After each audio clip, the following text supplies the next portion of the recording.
Welcome, ladies and gentlemen. In this podcast episode, I interviewed Marin Istvanic, who's a media buyer, agency owner, and brand owner. He's helped scale brands like the Udi, Vessi, all with just Facebook ads, and he's one of the most knowledgeable media buyers on X. That's actually how I found him. I've been following this guy for a very long time, so I'm very excited to have been able to get a conversation with him. It was extremely value-packed. We talked about ad account structures, we talked about offers, how much product matters, agency versus brand, how he got started as an agency owner, how he scaled to 6 figures a month, and so much more. So without further ado, enjoy the interview. Yep, I'm in the US, just in Minnesota. I don't know if you've ever heard of Minnesota. Yeah, I did through series. Oh, really? Yeah. That's funny. Yeah, it's pretty, well, actually now it's getting really nice out. Like the weather's Oh, starting nice. to get so much better, which makes me feel really good. Yeah, I mean, you guys usually have like cold winters there, right? Super cold. Yeah, this winter Yeah. was crazy, crazy cold. Yeah, okay, then I cannot complain too much. Yeah, yeah. I've seen Croatia as kind of like a slept-on country. Like you have a lot of like beautiful scenery and like a lot of Yeah, really cool stuff. but that's, during the summer and on a seaside. Apart Mm, from that, it's not really interesting. But yeah, whoever I talked to, they said like they either been there and they love it, or it's in their on their bucket list. So wow. Yeah, I gotta go out there. I had my baby, so that's been really. It's just tough to yeah, travel. I'm just waiting until she's a little bit older, and I want to do a big Europe trip. That'd be fun. how's that going? How's that affected your work? That's kind of like the biggest, like I don't know, challenge. Like Yeah. I don't have a kid, but I have a feeling like fuck, I love my sleep and I love my freedom, and now then I would not have any. Wow. Well, So I know you're smart then because that's one thing that I've always when I first had her, I like the after the first month, I was like, man, I wish I could go back and just realize like and be grateful like of being able to just sleep through the night. Like just very simple thing. So it's cool that you realize that, but honestly, like at first it was really hard. Like the first month it was super chaotic. Like, you don't sleep very much and you're kind of getting used to it. But yeah, it is a challenge, but it just feels like the most worthwhile challenge. Like it just feels like there's no other challenge that really matters more to like that's like the feeling that you have. It's hard to put into words. yeah, And it's only gotten better. Like it's just gotten so much better. Now she sleeps through the night. She's walking. It's like it's nice. pretty amazing, honestly. Yeah, everybody say that like you cannot that express in the words until you feel it. So yeah. Yeah. Yeah, well, I mean, thanks so much for being able to reschedule too. Like, I'm very excited about this because actually, believe it or not, I've been following you for a long time. Oh, okay, I'm kind of a nice. I appreciate lurker. Yeah, I'm a lurker on Twitter for a lot of like accounts. And media buying is a huge thing in my life. So I've followed you for a very long time. So Marin is how you say your name, right? Yeah, yeah, yeah, Marin? Okay, cool. Because we've never actually met him officially or even at yeah, all. yeah. So this is super cool. I'm curious. I already started recording, by the way, if you don't mind. Okay. Yeah, But no worries. I want to just ask you, like, from the very beginning, a little bit about your journey. Like, how long ago did you start? Where did you start? Was it ecom or was it just straight up Facebook ads? So I would love to know a little bit about your Yeah. journey from the beginning. Yeah, so I was on my senior year of college studying computer science and like trying to figure out what to do with my life. Should I pursue that career, because that's like a well-paid job in Croatia, like you can live out of it. But alongside, I was playing football. You guys would call it soccer. Mm. I was playing semi-professional, and that was second Croatian division. Oh, So I was wow. like, okay, should I go business? Should I go football? Somehow, in the middle of that, I stumbled upon digital marketing. It got me interested to the extent that I changed the topic of my thesis to Mm. digital marketing. Because then, like, I was like, okay, I'm learning about this. Why not like do the thesis about that? Um, I did that, and like, okay, I don't know what to do now. I kind of like have all this theoretical knowledge, but like, obviously, I'm not going to start spending money just for the sake of spending money. Luckily, one friend of mine had a friend that was doing Facebook ads, probably at that time, the only guy in Croatia that was doing Facebook ads. So I reached out to him and told him, hey, like I like went through the whole Google literature support, like all the blogs, drop shipping, blah blah blah.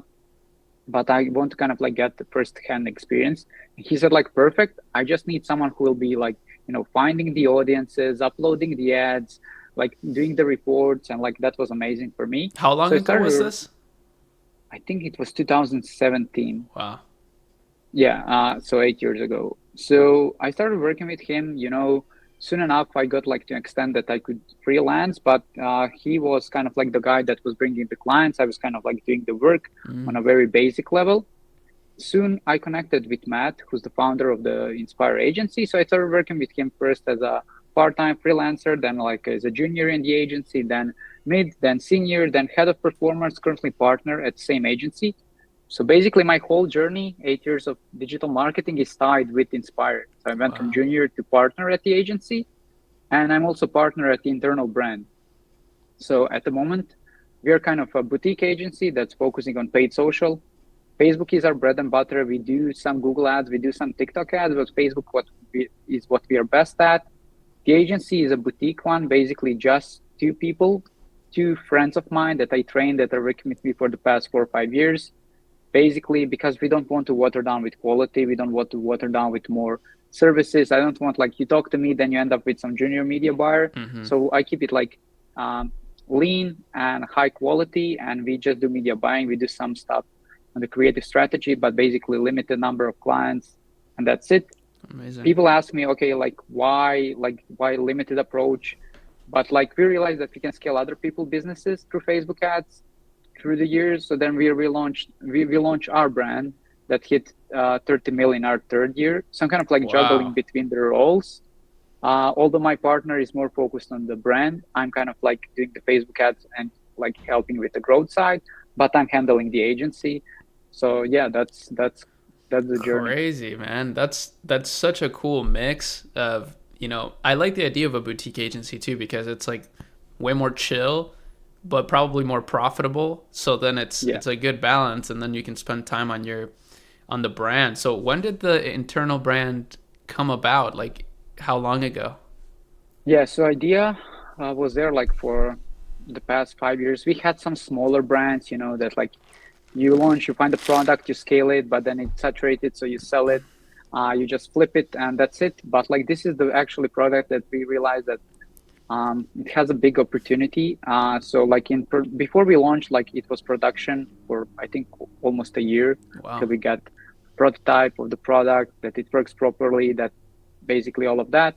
We launched it I think summer 2021. I think yeah. So 3.5 years so far.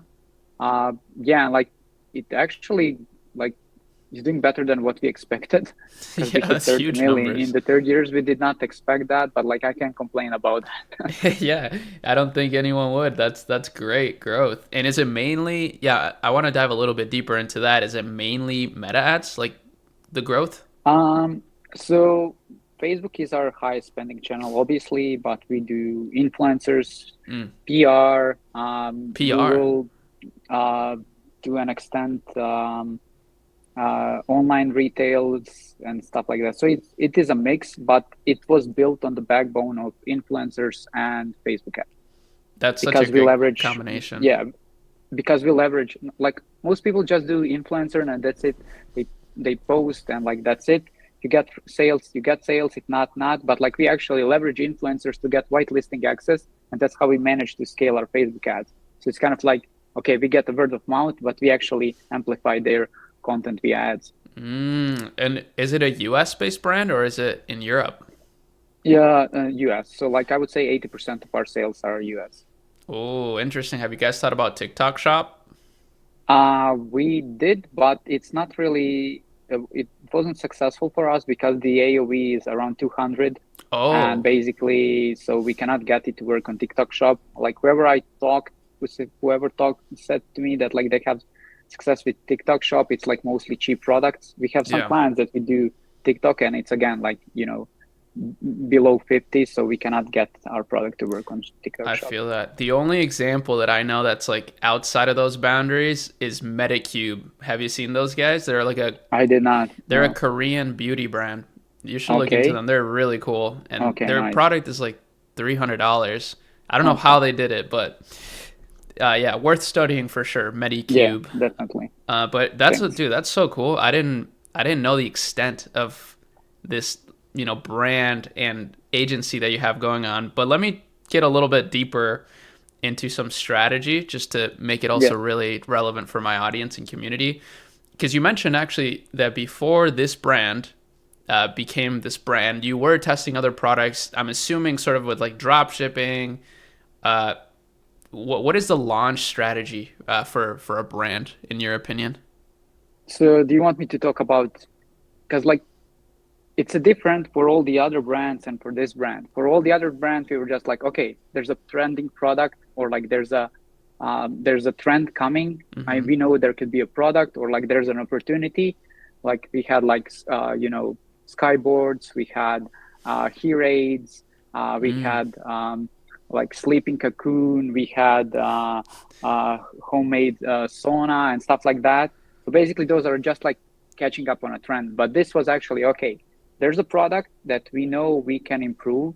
So Mm. we find a product, we made it better, cheaper, added some additional features to have USP, and added an app.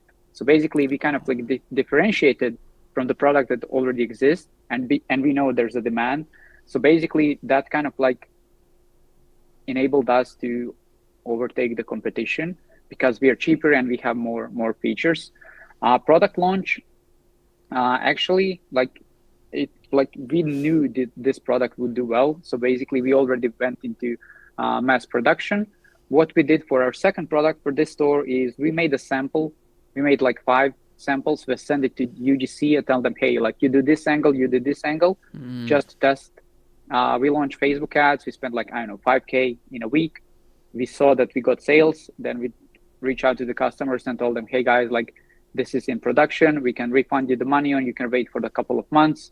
Like some agreed, some wanted a refund, but like this was a proof of traction. This was a proof of concept to us that like, okay, let's go with this, because it was a bit more expensive product. So we didn't want to go kind of like buy the stock right away. And we didn't want to like sell what everybody else are selling, just a product with no differentiation.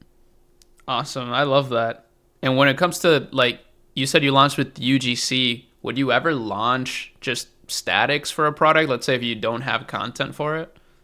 That's a good question. I think that really depends on the product. This is a product that required education, Mm. explanation, and product demonstration.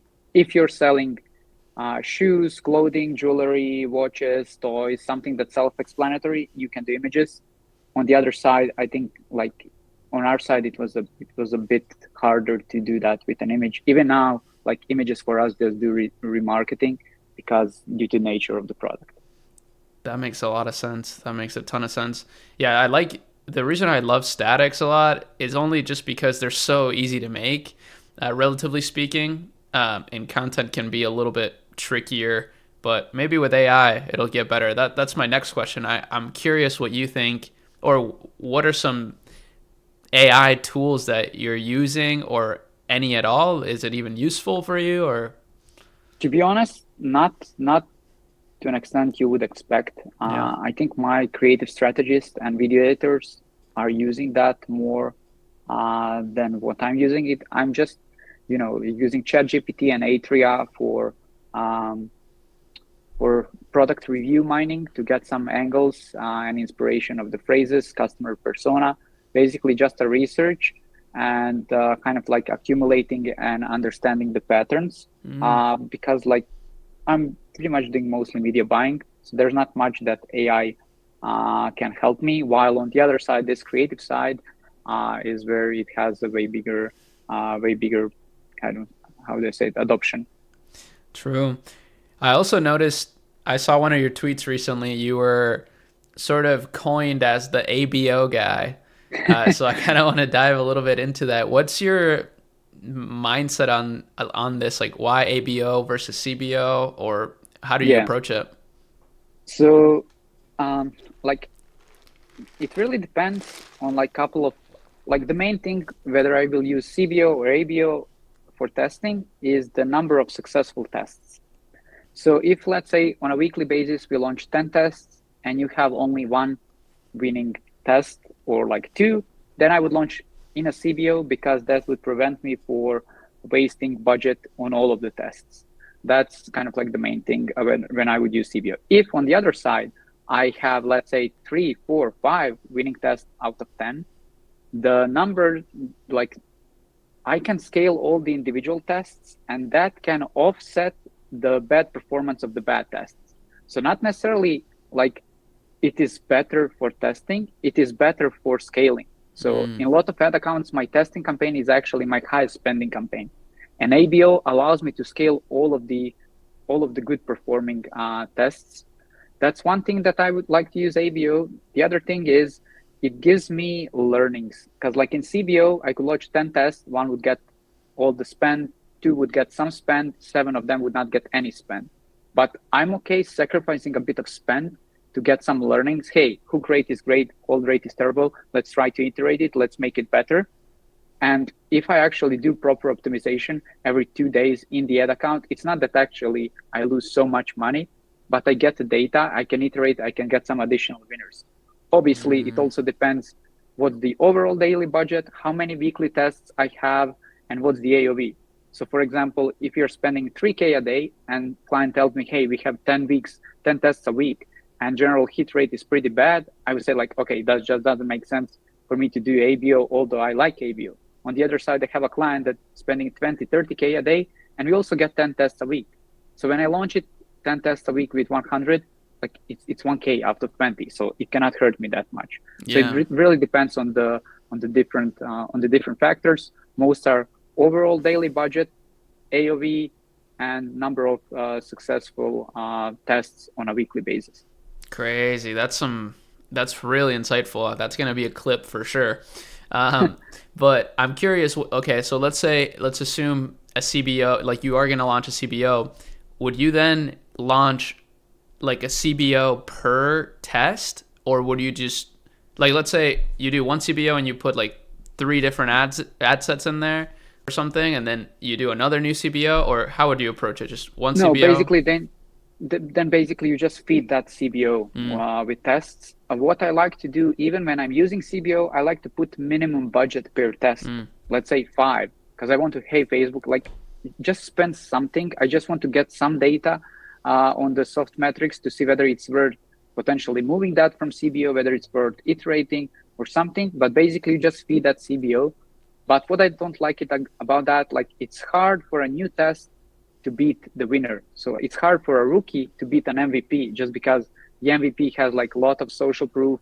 Facebook is favorizing it. Like, it has good results. And Facebook doesn't care whether you get learnings or not. It just cares delivering you the lowest CPA. Sometimes it can kind of like have false signals. It can push the spend based on the, let's say, ad that has clickbaity hook, although it's not necessarily good performance, because in Facebook ads, hey, like, people are engaging, people are watching the video, people are clicking, but not necessarily correlated to the performance. And like, not always Facebook understand that. But in an ABO, I can see, hey, like, this is super clickbaity. It's getting amazing clicks. It's getting like 50% top stop ratio, but performance is shit. So let's kill it. I really like that analogy of like the rookie and the MVP, because I can visualize that pretty clearly. Like, okay, well, if you're an ABO, the rookie, you can kind of train it up to become an MVP, as opposed to just like saying, okay, get out of here. You know, like, you're not beating this. I mean, both approaches work, of course. Like, there's not exactly. But that's super interesting. So, with your in-house brand, is it ABO or is it CBO? Yeah, it is ABO, because the number of successful tests is pretty high, and by this time we are already spending a lot of money. So basically, launching 10 tests with like 100 or 200 is not making a big difference in my overall budget. And when you say 10 tests, that would be, let's say, one ad set, let's say $100 to $200 a day, and like how many, like 5 iterations? Three to 5 variations. When it's video, it's mostly hook. When it's image, it's like, let's say, same image but a different text overlay, or like us versus them, 5 different variations. So basically, for me, each of new test is a new ad set. So basically, if I'm launching 5 tests, I have 5 different ad sets, because my goal is not to find one winning ultimate ad. My goal is to find a one winning variation out of each of the tests. So I see. That's really cool. And then you just scale up the winners. How I fast? scale the winners in testing. So let's say I launch it with $100. I would increase it to 200, to 350, 550, 750, 1K, as long as the performance is good, obviously. Yeah. That's one way of scaling. What I mentioned, like often my testing campaign becomes highest spending campaign, no matter if it's labeled as testing. And then I take the winners from each of the tests with the post ID so they can carry the social proof. And I put them into another campaign, which is Advantage Shopping Plus with cost cap, which is operating on a higher budget. And that allows me to spend more on a weekend because I have inflated budget. Let's say I have 20K and I have a cost cap around my target CPA. So then let's say on Tuesday, it would spend 5K, but then on Saturday, it would spend 19K just because conversion rate is higher on a weekend. There's more people available. And I cannot assume how good the performance would be on the weekend or how bad it would be. If it's bad, then cost cap would not spend. If it's good, cost cap would scale. But I don't like to use cost cap for testing because I don't think the Facebook can determine whether the ad would be successful or not just based on the few impressions. So I would like to spend some money, and I'm okay moving ad to testing to cost cap, just because even if it spends too much on the ad, the performance cannot be that bad just because there's a proven ad. So basically, I was running it there for at least a week. I managed to scale it 3-4 times. So in my eyes, that's already a winner. There's no statistical significance there, but like you can see ad printing and you know it's a winner. So I don't need statistical significance. I love that. I feel the same way. Like when you see an ad, even if it's not like statistically significant, it's kind of like Exactly. the the mid-curve meme almost. Yeah. That's what it reminds me of. I see that a lot. People are like, "Oh, that's not statistically significant." I'm like, but you know this. Like if you've ever ran Facebook ads, like you know that this is like Exactly. gonna print. Very, very interesting. Now, when it comes to creative strategy, and so you said 10 tests a week, like that seems to be kind of like a sweet spot. Have you ever had clients that are testing like 100 things a week? Not really. I think the most that we had was around 20, 25, but it becomes overwhelming, especially hit rate is not high. You just get into position that like, hey, we have to launch things, we have to launch things, but things are not performing, so that's impacting your performance. But client wants you to test it, so then I tell them, hey, like I would rather you guys focus on quality instead of quantity. I like that. I like that idea of hit rate a lot. Like if you have a higher percentage hit rate, then you can also probably spend more time on other areas of the business, maybe even launching more or like tests organically. I remember that's what High Smile kind of like, what they were really good at, just posting a ton of organic content on TikTok when TikTok Shop wasn't really a thing yet. And I feel like that's pretty genius because you don't have to spend money to test an Yeah, ad organically, you know? yeah. I mean, there are still some clients that are like posting regularly on IG Reels, So then whatever works, we just take that and like let's say out of 10 batches of test, one batch is like best IG Reels. Sometimes one batch is like, hey, best static posts. One ad is like, hey, offer test. So it's not always that like you have high production video or like influencer post that is a test. Sometimes a test is like just repurposing something. For smaller clients that don't have like those capabilities, sometimes we just go like into their Instagram feed or like tag photos and we take that, or we take their like existing customer reviews from the website and run that as an ad. Obviously that works if the product is self-explanatory. Got you. Wow. That's really insightful. Do you ever have you ever done like YouTube short ads or anything of that nature, or are you really just focus on Meta as much as possible? I just manage Facebook. I know how to run TikTok. I know how to run Snap, Pinterest. I'm doing that for some of the clients. But both in the internal brand and in the agency, we have a Google media buyer, and she's handling Google and YouTube. Usually for YouTube, we just take whatever is working on Facebook and launch it on YouTube Shorts. Same as for AppLovin and TikTok. Basically, whatever gets traction on Facebook, we test that on these channels because it's a low effort. It's the same style of the video. We just cut it under 60 seconds and that's it. And where do you see ecom and fate like Meta going in the future? Like let's say even this year or in the next 5 years. I'm very curious. Yeah, like Since I started media buying, people are telling me, hey, like, but media buying is dead. Like, why are you doing that? Like, no, like, just focus on the creatives, focus on, like, AI is going to replace you. And, like, obviously, media buying job description changed, but media buyers still exist. Obviously, I need to understand numbers a bit more, financial side, creative strategy. But I don't think I don't think the media buying would change. In what direction Facebook is moving, it's really hard to tell. Like I would say that like 2023 was actually pretty good year in terms of the features that they added. They added an anti-shopping plus. They added ability to again check different attribution settings. Now they launched incremental optimization, so you can like optimize for incremental sales. I think that they're like realizing that e-com is a big part of the pie. And that's a great thing, because no matter what you say about Facebook, it's still the best channel there is. It's still the most robust. It has still most data, and it is the channel that most brands are scaling on. So I don't think that Facebook ads are going anywhere. True. I agree. I feel the same way. And when it comes to AOVs that you see, like I'm going to ask you from the POV, because my audience is pretty robust too, but e-commerce is definitely the center point of it, and it is a lot of people that are starting their business too. So I'm curious, if you were to start a new brand and launch it with Facebook ads, or even just a store, right? It doesn't have to be this crazy grand brand vision. Would you look for like a specific AOV? Because it sounds like 200 was the AOV of your big brand. Or would you look more so towards the actual trend? What would you look for? Yeah, so I think like trend is definitely really important. Like, offer is important, creatives are important, media buying is important, but like if you don't have a product market fit, like nothing can help you. So we also launched a brand. I thought like that would be the biggest brand in the world, because there was a like huge market, there was like no competition, and like it failed miserably just because there was no demand.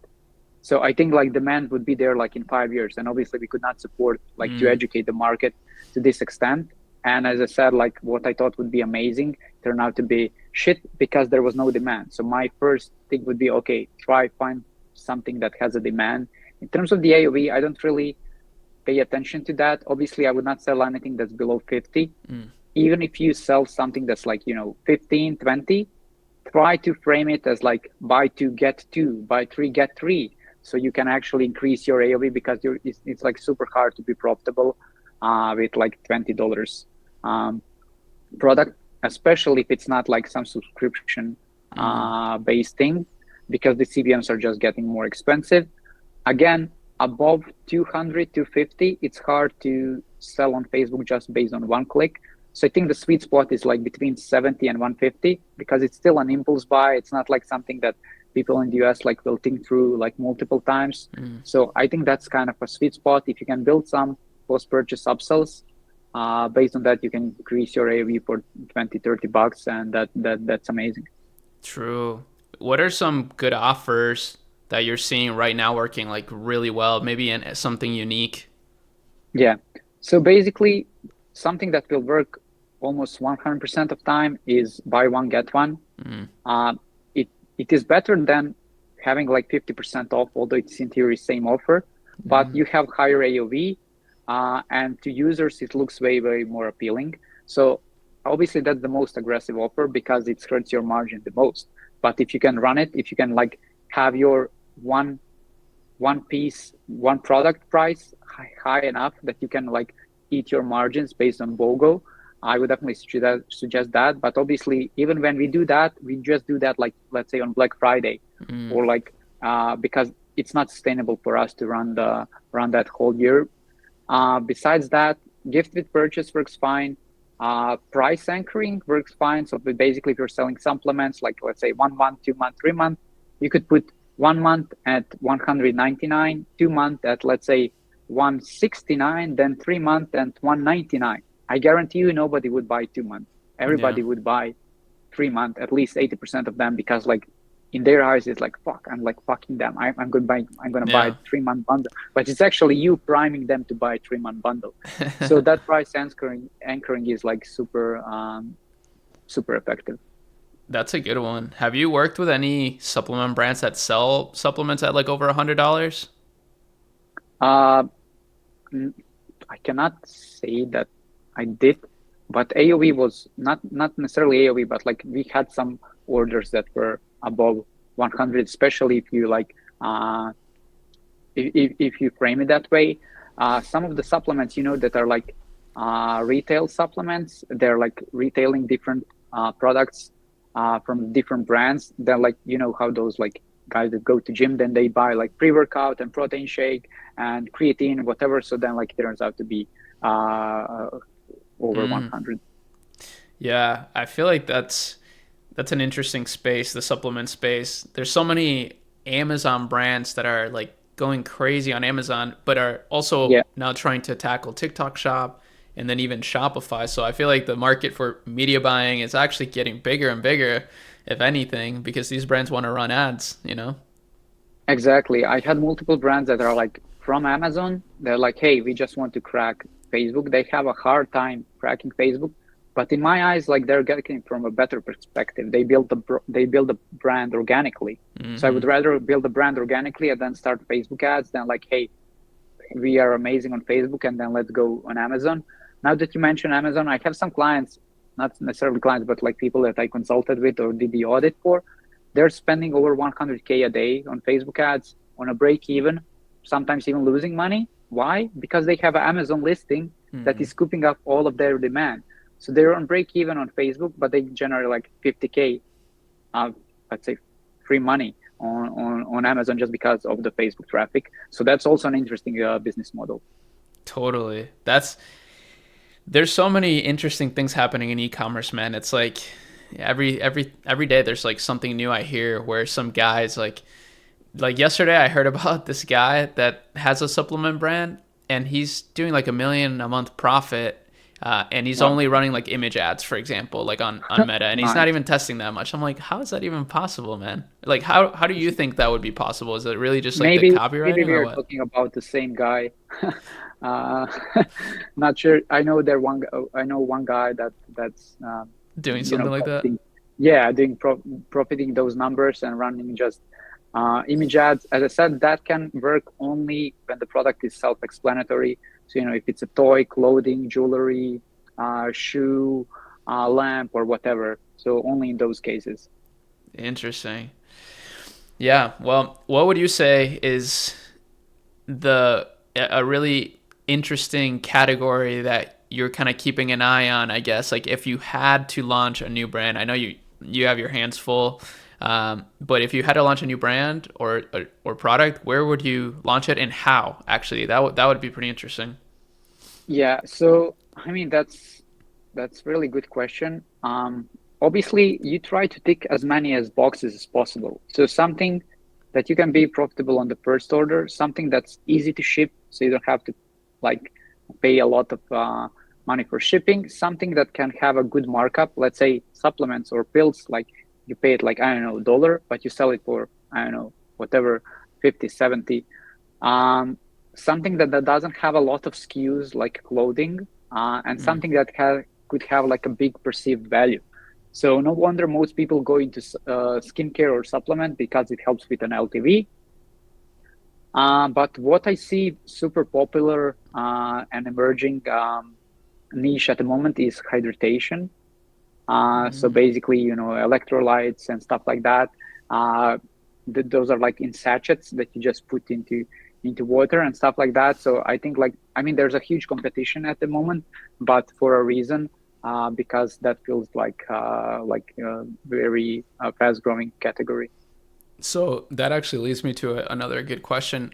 What are your thoughts on like product saturation? Do you think it's real? Do you think it's overhyped or what?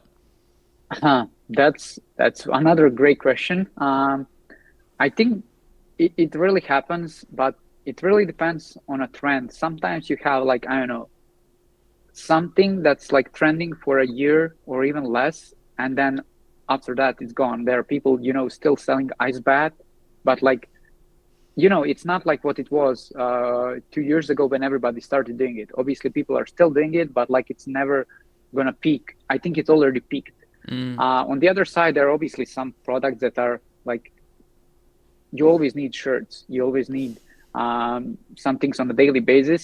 But I think everything is following a trend to some extent. Obviously, if you launch hydration 5 years ago, probably it's not going to be interesting because nobody cares about hydration. But I think products can be saturated, whether you can saturate the market, not necessarily, because there's always another guy that like differentiate the product, another guy that like going from like bottle to sachets, then the third guy is like going from sachets to already pre-built the drink or whatever. So there's always something. It's just like, how can you differentiate from others so you can like scoop that piece of the market? That's really good. I mean, let me ask you now something about agency, to kind of make some variety here. What would you recommend for someone that wants to build an agency? How did you grow it, I guess? Like, how did you grow, and what would you recommend for someone? So I think the agency is the easiest thing to start because you don't need capital. You don't need another person, not necessarily if you're doing like, I don't know, email or copywriting, or especially if you're doing Facebook ads. You just need to be very good at what you're doing. The hardest part is like to getting clients. So my agency almost crashed like 2.5 years ago when the biggest client told me that they are leaving, and like I was managing 6 of their ad accounts. Basically, I wasn't doing any customer acquisition. So after that, I was like, okay, fuck, I don't have any clients. So I started running ads for the agency. I was getting shitty leads. I started cold emailing. That did not work. I started cold DMing. Obviously, that did not work because I was nobody. I had like 300 followers on Twitter. Then I started doing Twitter content. That's how I grew the agency from 2 to 20 clients. That's how I got like invited to masterminds, to conferences. Like basically I built a personal brand just by sharing the value. And now 95% of my clients are inbound. They just see me on Twitter and then they reach out because they're interested in working together. So obviously that worked in my case. I'm not sure how, like, there's always one way to grow the agency. I know a guy that's like printing and like getting shit ton of leads through paid ads. For me, it did not work. All I'm the guy that's doing paid ads. So some guys are like build the agency based on referrals, based even on their existing clients, or they partner with another agencies. For example, I have an agency that's doing email. I have an agency that's doing creatives. I have an agency that's doing CRO. So we just swap leads and stuff like that. That's smart. I feel like that's a really good way. But yeah, you can't deny the power of a personal brand, I guess. It's exactly. like it's so much leverage, and it kind of works without you. Yeah, that's definitely like one of my best decisions in life, that I started with Twitter and YouTube, because like it just like changed the trajectory of my agency. And it compounds too. That's the great thing about Exactly. it. And it just brings so much. The way I like to think of it is like you're like creating serendipity. Like you're creating kind of luck, because like the more content you have out there, it's like the more chances you have of getting lucky with just a connection or something like that. Even for e-com, I think that can be valuable. Yeah, I mean, I had some people that like say, hey man, you're so lucky, like you're doing whatever you want, working from wherever you want, you're making a lot of money. But they don't understand that I like listen to like 10 podcasts a week, that I like was working for 15 hours, that I did like was posting like 3 times a day on Twitter. Same goes on ads. Like it's not that like you'll launch 2 ads and like, hey, like it could work. You'll launch 50 ads and then you'll find 1 or 2 winners that will scale.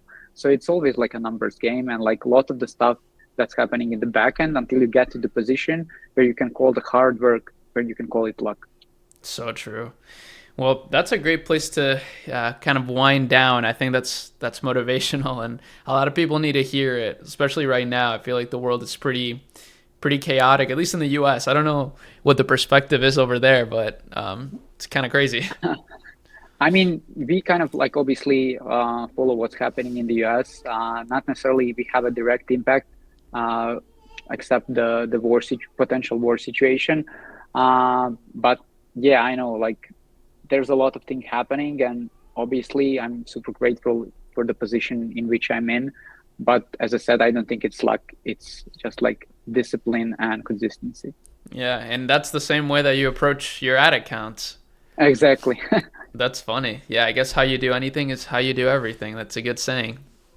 Yeah, definitely. Because I can see for my media buyers, like based on what character types they are, that's how they manage the ad account. So the guy that's like more lazy, more easygoing, he's gonna like, come at 10. He's gonna like not check every ad account. Like it's gonna take him like 45 minutes to go through the ad account. The other guy that's like, okay, I want everything to be arranged. Like it just, how are you as a person? That reflects how you manage the ad account. That's so interesting. I've never thought of it like that until we had this conversation, but that's so true. Oh yeah, I guess let me ask you about that quick too. Is your team fully remote? No, I mean, yes and no. Both those are both of my friends that I train, Mm, and they are from Croatia. So one is in my hometown, the other is in Zagreb, in capital where I live. But they don't have to come to the office. So I would call it remote. On the internal brand, most of the team is in Zagreb, and they are coming to the office. We have a creative strategist that's from UK, and we have head of customer support that's also from UK, and some people in production team, and obviously customer service that are in Philippines. But like the core team, marketing team, and influencer team is in Croatia. interesting. And one more question too. I kind of forgot to ask, but I'm always curious. What does your daily routine look like? So I'm the guy that like likes to, you know, do the work and then relax. So basically in the morning, although people do not suggest it, I'm the guy that like checks all of my emails, all of my Slack messages, all of my Twitter. So because I want to know what I'm like, what I can expect today, because maybe there's a fire in the ad account that like, I don't know, website crashed, so performance is terrible, or I put an extra zero, so I overspent or something like that, or there's a launch happening tomorrow, but I did not launch the ad and stuff like that. So I want to check like, okay, what's happening in the ad account? I go through all of the ad accounts to check what the performance. Then I prioritize obviously the ad accounts. I realized that like it doesn't work for me if I go like in one ad account, let's optimize, then let's create the ads. So basically I optimize all of the ad accounts, then I do the reporting, then I do ad creation, then I do analysis, because like I cannot switch from an analytical to creative in instance and then jump again into another ad account. Then obviously I have some potential calls with leads with existing clients in the afternoon hours. When I got home, it's usually either gym or soccer, Mm. and then the evening is with my girlfriend. So I kind of like it is pretty structured. Yeah, that sounds really structured, which is nice. I really prefer my days structured too. Otherwise, I feel like I just fall behind. Like, I feel like I don't get Yeah, as much done.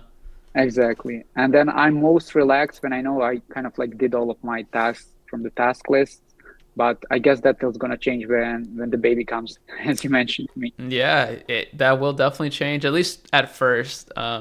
Yeah, But yeah, it'll be worth it if, when that time comes. So I'll tell you that yeah, it's worth it, definitely. even though it's hard.